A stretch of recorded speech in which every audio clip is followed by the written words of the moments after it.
ओम नमः शिवाय। शिव जी सदा सहाय। ओम नमः शिवाय। गुरु जी सदा सहाय। ओम नमः शिवाय। शिव जी सदा सहाय। ओम नमः शिवाय। गुरु जी सदा सहाय। ओम नमः शिवाय। शिव जी सदा सहाय। ओम नमः शिवाय। गुरु जी सदा सहाय। ओम नमः शिवाय। शिव जी सदा सहाय। ओम नमः शिवाय। गुरु जी सदा सहाय। ओम नमः शिवाय। शिव जी सदा सहाय। ओम नमः शिवाय। गुरु जी सदा सहाय। ओम नमः शिवाय। शिव जी सदा सहाय। ओम नमः शिवाय। गुरु जी सदा सहाय। ओम नमः शिवाय। शिव जी सदा सहाय। ओम नमः शिवाय। गुरु जी सदा सहाय। जय गुरु जी। शुक्राना गुरु जी। अनंतम अनंतम शुक्राना गुरु जी। जय गुरु जी। शुक्राना गुरु जी। अनंतम अनंतम शुक्राना गुरु जी महाराज का। गुरु जी आज्ञा दें, हम शिव पुराण का अध्याय शुरू करते हैं। भगवान शिव के अवधूतेश्वर अवतार की कथा और उसकी महिमा का वर्णन। अवधूतेश्वर महादेव की जय। मंत्र जाप करते हैं। ओम नमः शिवाय। शिव जी सदा सहाय। ओम नमः शिवाय। गुरु जी सदा सहाय। जय गुरु जी। नंदीश्वर कहते हैं कि सनत कुमार, अब तुम परमेश्वर शिव के अवधूतेश्वर नामक अवतार का वर्णन सुनो, जिनके इंद्र के घमंड को चूर चूर कर दिया था। पहले की बात है कि इंद्र संपूर्ण देवताओं तथा बृहस्पति जी को साथ लेकर भगवान शिव का दर्शन करने के लिए कैलाश पर्वत पर गए। उस समय बृहस्पति और इंद्र के शुभ आगमन की बात जानकर भगवान शंकर उन दोनों की परीक्षा लेने के लिए अवधूत बन गए। उनके शरीर पर कोई वस्त्र नहीं था। वे प्रज्वलित अग्नि के समान तेजस्वी होने के कारण महाभयंकर जान पड़ते थे। उनकी आकृति बड़ी सुंदर दिखाई देती थी। वे राह रोक कर खड़े थे। बृहस्पति और इंद्र ने शिव के समीप जाते समय देखा, एक अद्भुत शरीरधारी पुरुष रास्ते के बीच में खड़ा है। इंद्र को अपने अधिकार पर बड़ा गर्व था, इसलिए वह यह जान न सके कि वे ये साक्षात भगवान शंकर हैं। उन्होंने मार्ग में खड़े हुए पुरुष के से पूछा कि तुम कौन हो? इस नग्न अवधूतेश्वर में अवधूत वेश में कहाँ से आए हो? तुम्हारा क्या नाम है? सब बातें ठीक ठीक बताओ, देर ना करो। भगवान शिव अपने स्थान पर हैं या इस समय कहीं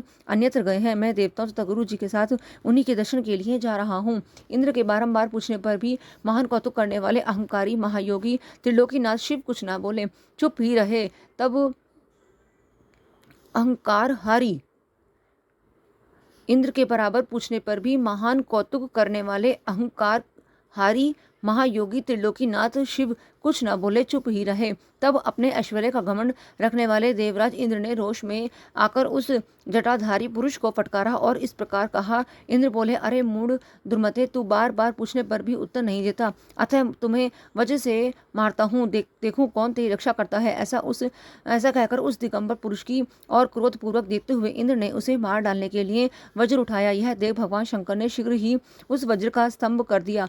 उनकी बाह अकड़ गई, इसलिए वे वज्र का प्रहार न कर सके। तदंतर वह पुरुष तत्काल ही क्रोध के कारण तेज से प्रज्वलित हो उठा, मानो इंद्र को जलाए देता हो। भुजाओं के स्तंभित हो जाने के कारण शची वल्लभ इंद्र क्रोध से उस सर्प की भांति जलने लगे, जिसका पराक्रम मंत्र के बल से अवरुद्ध हो गया हो। बृहस्पति ने उस पुरुष को अपने तेज से प्रज्वलित होता देख तत्काल ही यह समझ लिया कि ये साक्षात भगवान हर हैं। फिर तो वे हाथ जोड़ प्रणाम करके उनकी स्तुति करने लगे। स्तुति के पश्चात उन्होंने इंद्र को उनके चरणों में गिरा दिया और कहा, दीनानाथ महादेव, यह इंद्र आपके चरणों में पड़ा है, आप इसका और मेरा उद्धार करें। हम दोनों पर क्रोध नहीं, प्रेम करें। महादेव, शरणागत इंद्र की रक्षा कीजिए। आपके ललाट से प्रकट हुई यह आग इन्हें जलाने के लिए आ रही है। बृहस्पति जी की यह बात सुनकर अवधूत वेशधारी करुणा सिंधु शिव ने हंसते हुए कहा कि अपने नेत्र से रोष वश बाहर निकली हुई अग्नि को मैं पुनः कैसे धारण कर सकता हूँ? क्या सर्प अपनी छोड़ी हुई केंचुल को फिर ग्रहण कर सकता है? बृहस्पति बोले, देव भगवान भक्त सदा ही कृपा के पात्र होते हैं। आप अपने भक्त वत्सल नाम को चरितार्थ कीजिए और इस भयंकर तेज को कहीं अन्यत्र डाल दीजिए। रुद्र ने कहा, देवगुरु, मैं तुम पर प्रसन्न हूँ, इसलिए उत्तम वर देता हूँ। इंद्र को जीवन दान देने के कारण आज से तुम्हारा एक नाम जीव भी होगा। मेरे लाटवर्ती नेत्र से जो यह आग प्रकट हुई है, इसे देवता नहीं सह सकते, अतः इसको मैं बहुत दूर छोड़ूंगा, जिससे यह इंद्र को पीड़ा न दे सके। ऐसा कहकर अपने तेज स्वरूप उस अद्भुत अग्नि को हाथ में लेकर भगवान शिव ने शार समुद्र में फेंक दिया। वहां फेंके जाते ही भगवान शिव का यह तेज तत्काल एक बालक के रूप में परिणित हो गया, जो सिंधु पुत्र जलंधर के नाम से विख्यात हुआ। फिर देवताओं की प्रार्थना से भगवान शिव ने ही असुरों के स्वामी जलंधर का वध किया था। अद्भुत रूप से ऐसी सुंदर लीला करके लोक कल्याणकारी शंकर वहां से अंतर्ध्यान हो गए। फिर यह देवता अत्यंत निर्भय एवं सुखी हुए। इंद्र और बृहस्पति भी उस समय भय से मुक्त हो उत्तम सुख के भागी हुए। जिसके लिए उनका आना हुआ था, वह भगवान शिव का दर्शन पाकर कृतार्थ हुए। इंद्र और बृहस्पति प्रसन्नतापूर्वक अपने स्थान को चले गए। शरद कुमार, इस प्रकार मैंने तुमसे परमेश्वर शिव के अवधूतेश्वर नामक अवतार का वर्णन किया है, जो दुष्टों को दंड एवं भक्तों को परम आनंद प्रदान करने वाला है। यह दिव्य आख्यान पाप का निवारण करके यश, स्वर्ग, भोग, मोक्ष और संपूर्ण मनोवांछित फल की प्राप्ति कराने वाला है। जो प्रतिदिन एकाग्रचित हो इसे सुनता या सुनाता है, वह इस लोक में संपूर्ण सुखों का उपभोग करके अंत में शिव की गति प्राप्त कर लेता है। अध्याय 30 विराम। जय गुरु जी। अब अध्याय है भगवान शिव के भिक्षुक अवतार की कथा, राजकुमार और द्विज कुमार पर कृपा। नंदीश्वर कहते हैं, मुनिश्रेष्ठ, अब तुम भगवान शंभु के नारी संदेह भंजक भिक्षु अवतार का वर्णन सुनो, जिसे उन्होंने अपने भक्त पर दया करके ग्रहण किया था। विदर्भ देश में सत्यरथ नाम से प्रसिद्ध एक राजा थे, जो धर्म में तत्पर, सत्यशील और बड़े बड़े शिव भक्तों से प्रेम करने वाले थे। धर्मपूर्वक पृथ्वी का पालन करते हुए उनका बहुत सा समय सुखपूर्वक बीत गया। तदनंतर किसी समय शाल्व देश के राजाओं ने उस राजा की राजधानी पर आक्रमण करके उन्हें चारों ओर से घेर लिया। बलोन्मत्त शाल्व देशीय क्षत्रिय के साथ, जिनके पास बहुत बड़ी सेना थी, राजा सत्यरथ का बड़ा भयंकर युद्ध हुआ। शत्रु के साथ दारुण युद्ध करके उनकी बड़ी भारी सेना नष्ट हो गई। फिर देवयोग से राजा भी शाल्वों के हाथ से मारे गए। उन नरेश के मारे जाने पर मरने से बचे हुए सैनिक मंत्री सहित भय से विहल हो भाग खड़े हुए। मुने उस समय विदर्भ राज सत्यरथ की महारानी शत्रु से घिरी होने पर भी कोई प्रयत्न करके रात में समय अपने नगर से बाहर चली गई। वे गर्भवती थीं, अतः शोक से संतप्त हो भगवान शंकर के चरणार बिंदों का चिंतन करती हुई वे धीरे धीरे पूर्व दिशा की ओर बहुत दूर चली गईं। सवेरा होने पर रानी ने भगवान शंकर की दया से एक निर्मल सरोवर देखा। उस समय तक वे बहुत दूर का रास्ता तय कर चुकी थी। सरोवर के तट पर आकर वे सुकुमारी रानी एक छायादार वृक्ष के नीचे बैठ गई। भाग्यवश उसी निर्जन स्थान में वृक्ष के नीचे ही रानी ने उत्तम गुणों से युक्त शुभ मुहूर्त में एक दिव्य बालक को जन्म दिया, जो सभी शुभ लक्षणों से संपन्न था। देववश उस बालक की जननी महारानी को बड़े जोर से प्यास लगी। तब वे पानी पीने के लिए उस सरोवर में उतरी। इतने में ही एक बड़े भारी ग्रह ने आकर रानी को अपना ग्रास बना लिया। वह बालक पैदा होते ही माता पिता से हीन हो गया और भूख प्यास से पीड़ित हो उस तालाब के किनारे जोर जोर से रोने लगा। इतने में ही उस पर कृपा करके भगवान महेश्वर वहां आ गए और उस शिशु की रक्षा करने लगे।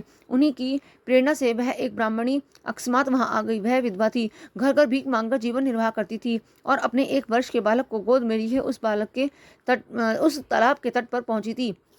उसने एक अनाथ शिशु को वहां क्रदन करते हुए निर्जन वन में उस बालक को देखकर ब्राह्मणी को बड़ा विस्मय हुआ और वह मन ही मन विचार करने लगी, ओह, यह मुझे इस समय बड़े आश्चर्य की बात दिखाई देती है कि यह नवजात शिशु, जिसकी नाल भी अभी तक नहीं कटी है, पृथ्वी पर पड़ा हुआ है। इसकी माँ भी नहीं है, पिता आदि दूसरे कोई सहायक भी यहाँ नहीं दिखाई देते। क्या कारण हो गया, न जाने यह किसका पुत्र है। इसे जानने वाला यहाँ कोई भी नहीं है जिससे इसके जन्म के विषय में पूछूं। इसे देखकर मेरे हृदय में करुणा उत्पन्न हो गई है। मैं इस बालक का अपने औरस पुत्र की भांति पालन पोषण करना चाहती हूँ, परंतु इसके कुल और जन्म आदि का ज्ञान न होने के कारण इसे छूने का साहस नहीं होता। ब्राह्मणी जब इस प्रकार विचार कर रही थी, तब उस समय भक्तवत्सल भगवान शंकर ने बड़ी कृपा की। बड़ी बड़ी लीलाएं करने वाले महेश्वर एक सन्यासी का रूप धारण करके सहसा वहां आ पहुंचे, जहाँ वह ब्राह्मणी संदेह में पड़ी हुई थी और यथार्थ बातों को जानना चाहती थी। श्रेष्ठ भिक्षुक का रूप धारण करके आए हुए करुणा निधान शिव ने उसे हंसकर कहा कि ब्राह्मणी, अपने चित्त में संदेह और खेद को स्थान न दो। यह बालक परम पवित्र है, तुम इसे अपना ही पुत्र समझो और प्रेम पूर्वक इसका पालन करो। ब्राह्मणी बोली, प्रभु, आप मेरे भाग्य से ही यहाँ पधारे हैं। इसमें संदेह नहीं है कि मैं आपकी आज्ञा से इस बालक का अपने पुत्र की भांति ही पालन पोषण करूंगी। तथापि मैं विशेष रूप से यह जानना चाहती हूँ कि वास्तव में यह कौन है, किसका पुत्र है और आप कौन है जो इस समय यहाँ पधारे हैं। भिक्षुवर, मेरे मन में बार बार यह बात आती है कि आप करुणा सिंधु शिव ही हैं और यह बालक पूर्व जन्म में आपका भक्त रहा है। किसी कर्म दोष से यह इस दुर्वस्था में पड़ गया है। इस भोग कर यह पुनः आपकी कृपा से परम कल्याण का भागी होगा। मैं भी आपकी माया से ही मोहित हो मार्ग भूलकर यहाँ आ गई हूँ। आपने ही इसके पालन के लिए मुझे यहाँ भेजा है। भिक्षु प्रवर भी शिव ने कहा, ब्राह्मणी सुनो, यह बालक शिव भक्त विदर्भ राजा सत्यरथ का पुत्र है। सत्यरथ को शाल्व देशीय क्षत्रिय ने युद्ध में मार डाला है। उनकी पत्नी अत्यंत व्यग्र हो रात में शीघ्रतापूर्वक अपने महल से बाहर भाग गई थी, मतलब भाग आई। उन्होंने यहाँ आकर इस बालक को जन्म दिया। सवेरा होने पर ये प्यास से पीड़ित हो सरोवर में उतरी। उसी समय देववश एक ग्रह ने उसे आकर अपना आहार बना लिया। ब्राह्मणी ने पूछा, भिक्षुदेव, क्या कारण है कि इसके पिता राजा सत्यरथ श्रेष्ठ भोगों के उपभोग के समय बीच में ही शाल्व देशीय शत्रुओं द्वारा मार डाले गए हैं? किस कारण से इस शिशु की माता को ग्रह ने खा लिया और यह शिशु को जन्म से ही अनाथ और बंधुहीन हो गया? इसका क्या कारण है? मेरा अपना पुत्र भी अत्यंत दरिद्र एवं भिक्षुक क्यों हुआ तथा मेरे इन दोनों पुत्रों को भविष्य में कैसे सुख प्राप्त होगा? भिक्षु वरेक शिव ने कहा कि इस राजकुमार के पिता विदर्भराज पूर्व जन्म में पांड्य देश के श्रेष्ठ राजा थे। वे सब धर्मों के ज्ञाता थे और संपूर्ण पृथ्वी का धर्मपूर्वक पालन करते थे। एक दिन प्रदोष काल में राजा भगवान शंकर का पूजन कर रहे थे और बड़ी भक्ति से त्रिलोकीनाथ महादेव जी की आराधना में संलग्न थे। उसी समय नगर में सब और बड़ा भारी कोलाहल मचा और उत्कट शब्दों को सुनकर राजा ने बीच में ही भगवान शंकर की पूजा छोड़ दी और नगर के मोक्ष फैलने की आकांक्षा से राजभवन से बाहर निकल गए। इस समय राजा का महाबली मंत्री शत्रु को पकड़कर उनके समीप ले आया। वह शत्रु पांड्य राजा का ही सामंत था। उसे देखकर राजा ने क्रोधपूर्वक उसका मस्तक कटवा दिया। शिव पूजा छोड़कर नियम को समाप्त किए बिना ही राजा ने रात में भोजन भी कर लिया। इसी प्रकार राजकुमार भी प्रदोष काल में शिवजी की पूजा किए बिना ही भोजन करके सो गया। वहीं राजा दूसरे जन्म में विदर्भ राजा हुआ था। शिवजी की पूजा में विघ्न होने के कारण शत्रुओं ने उसको सुख भोग के बीच में ही मार डाला। पूर्व जन्म में जो उसका पुत्र था वही इस जन्म में भी हुआ। शिवजी की पूजा का उल्लंघन करने के कारण यह दरिद्रता को प्राप्त हुआ है। इसकी माता ने पूर्व जन्म में छल से अपनी सौत को मार डाला था। उस महान पाप के कारण ही वह इस जन्म में ग्रह के द्वारा मारी गई। ब्राह्मणी, यह पुत्र तुम्हारा पुत्र पूर्व जन्म में उत्तम ब्राह्मण था। इसने सारी आयु केवल दान लेने में बिताई है, यज्ञ आदि सत्कर्म नहीं किए हैं, इसलिए यह दरिद्रता को प्राप्त हुआ है। उस दोष का निवारण करने के लिए अब तुम भगवान शंकर की शरण में जाओ। ये दोनों बालक यज्ञोपवीत संस्कार के पश्चात भगवान शिव की आराधना करें। भगवान शिव इनका कल्याण करेंगे। इस प्रकार ब्राह्मणी को उपदेश देकर भिक्षु श्रेष्ठ सन्यासी का श्रेय धारण करने वाले भक्तवत्सल शिव ने उसे अपने उत्तम स्वरूप का दर्शन कराया। उन्हें साक्षात शिव जानकर ब्राह्मण पत्नी ने प्रणाम किया और प्रेम से गदगद वाणी द्वारा उनकी स्तुति की। तत्पश्चात भगवान शिव वहीं अंतर्ध्यान हो गए। उनके चले जाने पर ब्राह्मणी उस बालक को लेकर अपने पुत्र के साथ घर को चली गई। एक चक्रा नाम के सुंदर ग्राम में उसने घर बना रखा था। वह उत्तम अन्न से अपने बेटे तथा राजकुमार का भी पालन पोषण करने लगी। यथा समय ब्राह्मणों ने उन दोनों का यज्ञोपवीत संस्कार करा दिया। वे दोनों शिव की पूजा में तत्पर रहते हुए घर पर ही बड़े हुए। शांडिल्य मुनि ने उपदेश से नियम पारायण हो वे दोनों शुभ व्रत रखकर प्रदोष काल में शंकर जी की पूजा करते थे। एक दिन द्विज कुमार राजकुमार को साथ लिए बिना ही नदी में स्नान कराने के लिए गया। वहां उसे निधि से भरा हुआ एक सुंदर कलश मिल गया। इस प्रकार भगवान शंकर की पूजा करते हुए उन दोनों कुमारों का उसी घर में एक वर्ष व्यतीत हो गया। तदनंतर एक दिन राजकुमार उस ब्राह्मण कुमार के साथ वन में गया। वहां अकस्मात एक गंधर्व कन्या आ गई। उसके पिता ने वह कन्या राजकुमार को दे दी। गंधर्व कन्या से विवाह करके राजकुमार निष्कंटक राज्य भोगने लगे। जिस ब्राह्मण पत्नी ने पहले अपने पुत्र की भांति उसका पालन पोषण किया था वही उस समय राजा माता हुई और वह ब्राह्मण कुमार उसका भाई हुआ। राजा का नाम धर्मगुप्त था। इस प्रकार देवेश्वर शिव की आराधना करके राजा धर्मगुप्त अपनी उस रानी के साथ विदर्भ देश में राजोचित सुख का उपभोग करने लगा। यह मैंने तुमसे शिव के भिक्षु वरे अवतार का वर्णन किया है, जिन्होंने राजा धर्मगुप्त को बालकालय में सुख प्रदान किया था। यह पवित्र आख्यान पापहारी परम पावन चारों पुरुषार्थों का साधक तथा संपूर्ण अभिष्ट को देने वाला है। जो प्रतिदिन एकाग्रचित होकर उसे सुनता या सुनाता है वह इस लोक में संपूर्ण भोगों का उपभोग करके अंत में भगवान शिव के धाम में जाता है। अध्याय 31 विराम। जय गुरु जी। अब अध्याय है शिव के सुरेश्वर अवतार की कथा, उपमन्यु की तपस्या और उन्हें उत्तम वर की प्राप्ति। नंदीश्वर कहते हैं, सतकुमार जी, अब मैं परमात्मा शिव के सुरेश्वर अवतार का वर्णन करूंगा, जिन्होंने धौम्य के बड़े भाई उपमन्यु का हित साधन किया था। उपमन्यु व्याघ्रपाद मुनि के पुत्र थे। उन्होंने पूर्व जन्म में ही सिद्धि प्राप्त कर ली थी और वर्तमान जन्म में मुनि कुमार के रूप में प्रकट हुए थे। वे शैशवावस्था से ही माता के साथ मामा के घर में रहते थे और देववश दरिद्र थे। एक दिन उन्हें बहुत कम दूध पीने को मिला, इसलिए अपनी माता से वे बारंबार दूध मांगने लगे। उनकी तपस्विनी माता ने घर के भीतर जाकर एक उपाय किया। उछन वृत्ति से लाए हुए कुछ बीजों को सिल पर पीसा और उन्हें पानी में घोलकर कृत्रिम दूध तैयार किया। फिर बेटे को चुपचाप वह उसे पीने को दिया। माँ के दिए हुए उस नकली दूध को पीकर बालक उपमन्यु बोले, यह तो दूध नहीं है। इतना कहकर वे फिर रोने लगे। बेटा का रोना धोना सुनकर माँ को बड़ा दुख हुआ। अपने हाथ से उपमन्यु की दोनों आंखें पोंछकर उनकी लक्ष्मी जैसी माता ने कहा कि बेटा, हम लोग सदा वन में निवास करते हैं, हमें यहाँ दूध कहाँ से मिल सकता है। भगवान शिव की कृपा के बिना किसी को दूध नहीं मिलता। वत्स, पूर्व जन्म में भगवान शिव के लिए जो कुछ किया गया है, वर्तमान जन्म में ही वही मिलता है। माता की यह बात सुनकर उपमन्यु ने भगवान शिव की आराधना करने का निश्चय किया। वे तपस्या के लिए हिमालय पर्वत पर गए और महावायु पीकर रहने लगे। उन्होंने 8 ईंटों का एक मंदिर बनाया और उसके भीतर मिट्टी के शिवलिंग की स्थापना करके उसमें माता पार्वती सहित शिव का आवाहन किया।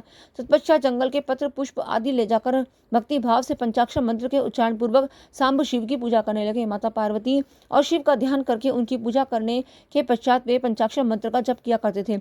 इस तरह दीर्घ काल तक उन्होंने बड़ी भारी तपस्या की। उन्हें बालक उपमन्यु की तपस्या से चराचर प्राणियों सहित त्रिभुवन संतप्त हो उठा। तब देवताओं की प्रार्थना से उपमन्यु के भक्ति भाव की परीक्षा लेने के लिए भगवान शंकर उसके समीप पधारे। उस समय शिव ने देवराज इंद्र, पार्वती ने शची का, नंदीश्वर वृषभ ने ऐरावत हाथी का तथा शिव के गणों ने संपूर्ण देवताओं का रूप धारण कर लिया। निकट आने पर सुरेश्वर रूपधारी शिव ने बालक उपमन्यु को वर मांगने के लिए कहा। उपमन्यु ने पहले तो शिव भक्ति मांगी, फिर अपने को इंद्र बताकर जब उन्होंने शिव की निंदा की, तब उस बालक ने भगवान शिव के अतिरिक्त दूसरे किसी से कुछ भी लेना अस्वीकार कर दिया। वे इंद्र को मारकर स्वयं भी मर जाने को उद्यत हो गए। उन्होंने जो अघोरास्त्र चलाया उसे नंदी ने पकड़ लिया और उन्होंने अपने को जलाने के लिए जो अग्नि की धारणा की, उसे भगवान शिव ने शांत कर दिया। फिर वे सबके सब अपने यथार्थ स्वरूप में प्रकट हो गए। शिव ने उपमन्यु को अपना पुत्र माना और उनका मस्तक सूंघ कर कहा, वत्स, मैं तुम्हारा पिता और ये पार्वती देवी तुम्हारी माता है। तुम्हें आज से सनत कुमारत्व प्राप्त होगा। मैं तुम्हारे लिए दूध, दही और मधु के सहस्त्र समुद्र देता हूँ। भक्ष्य, भोज्य आदि पदार्थों के भी समुद्र तुम्हारे लिए ही सुलभ होंगे। मैं तुम्हें अमृतत्व तथा अपने गणों का आधिपत्य प्रदान करता हूँ। ऐसा कहकर शंभु ने उपमन्यु को बहुत से दिव्य वर दिए। पाशुपत ज्ञान तथा व्रत योग का उपदेश किया, प्रवचन की शक्ति दी और अपना परम पद अर्पित किया। फिर दोनों हाथों से उपमन्यु को हृदय से लगाकर उनका मस्तक सूंघा और देवी पार्वती को सौंपते हुए कहा, यह तुम्हारा बेटा है। पार्वती ने भी बड़े प्यार से उनके मस्तक पर अपना कर कमल रखा और उन्हें अक्षय कुमार पद प्रदान किया। शिव ने संतुष्ट होकर उनके लिए पिंडीभूत एवं अविनाशी साकार क्षीर सागर प्रस्तुत कर दिया। साथ ही योग संबंधी ऐश्वर्य, नित्य संतोष, अक्षय ब्रह्म विद्या तथा उत्तम समृद्धि प्रदान की। उनके कुल और गोत्र के अक्षय होने का वरदान दिया और यह भी कहा कि मैं तुम्हारे इस आश्रम पर नित्य निवास करूंगा। इतना कहकर भगवान शिव अंतर्ध्यान हो गए। उपमन्यु वर पाकर प्रसन्नतापूर्वक घर आए। उन्होंने माता से सब बातें बताई। सुनकर माता को बड़ा हर्ष हुआ। उपमन्यु सबके पूजनीय और अधिक सुखी हो गए। तात इस प्रकार मैंने तुमसे परमेश्वर शिव के सुरेश्वर अवतार का वर्णन किया है। यह अवतार सत्पुरुषों को सदा ही सुख देने वाला है। सुरेश्वर अवतार की यह कथा पापों को दूर करने वाली तथा संपूर्ण मनोवांछित फलों को देने वाली है। जो इसे भक्तिपूर्वक सुनता या सुनाता है, वह संपूर्ण सुखों का भोग कर अंत में भगवान शिव को प्राप्त होता है। जय गुरु जी। अध्याय 32 विराम।